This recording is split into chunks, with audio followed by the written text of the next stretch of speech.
Mister, la prima semifinale vi sorride, 1-0, buonissima prestazione, partita anche molto equilibrata. Che partita è stata dai tuoi occhi? Ma quello che hai detto tu, una partita equilibrata, lo sapevamo, perché voglio dire, allora io credo che chi arriva nelle semifinali, al di là di chi si nasconde o non si nasconde, ha dei valori, perché sennò non ci arrivi.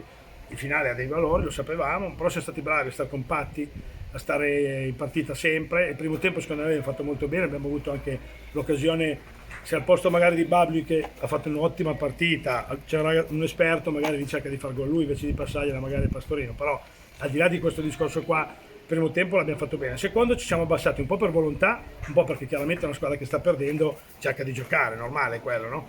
E però, ripeto, grandi occasioni, hanno avuto il palo su punizione, che è una palla da fermo, però noi abbiamo avuto la traversa di Saviozzi e poi ho voluto mettere Durante e Macagno perché volevo provare in contropiede a fargli male, visto che loro dovevano sbilanciarsi, però al di là di quello sono contento comunque della prestazione e del Si risultato. può dire che il finale tra tutte le squadre che avete affrontato è quella che si matcha un po' peggio dal punto di vista del gioco, cioè quella che fa un pochino soffrire di più rispetto a quelle che avete Sì, beh, è una incontrato. squadra che giocano bene, è una squadra che gioca a calcio, è una squadra che rischia, però rischia bene, giocano bene. Se ripeto, io credo che chi arriva nelle 4 non puoi pensare di vincere 7-0, quindi alla fine secondo me è una squadra forte e fastidiosa, però io credo che oggi noi li abbiamo messi in difficoltà con delle occasioni, ripeto, abbiamo avuto l'occasione del gol annullato, la traversa in qualche situazione che potevamo secondo me gestire meglio. Loro occasioni hanno avuto il palo, è una palla da fermo e poi un tiro che è stato bravo Morani in diagonale, però non puoi, credo, in una partita non concedere niente a nessuno, Certo, certo. sarebbe troppo facile. E ultima battuta, avresti previsto questa situazione all'inizio dell'anno? Semifinale, vittoria Ma nella guarda, gara io, d'andata? no, guarda, io ti dico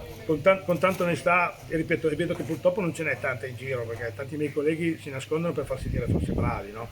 Ma io credo che noi con i ragazzi ci siamo prefissi di arrivare nelle prime 4, cioè nel senso di arrivare dove siamo arrivati, perché comunque è un'annata che previsioni non ne puoi fare perché giochi, fermi, non si capisce niente.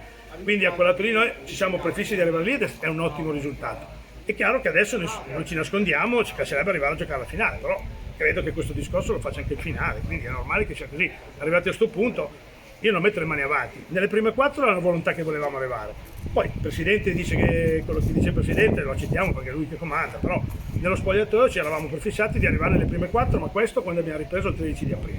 Ci siamo, abbiamo giocato e io credo che tutti adesso vorrebbero andare in finale e noi anche, onestamente.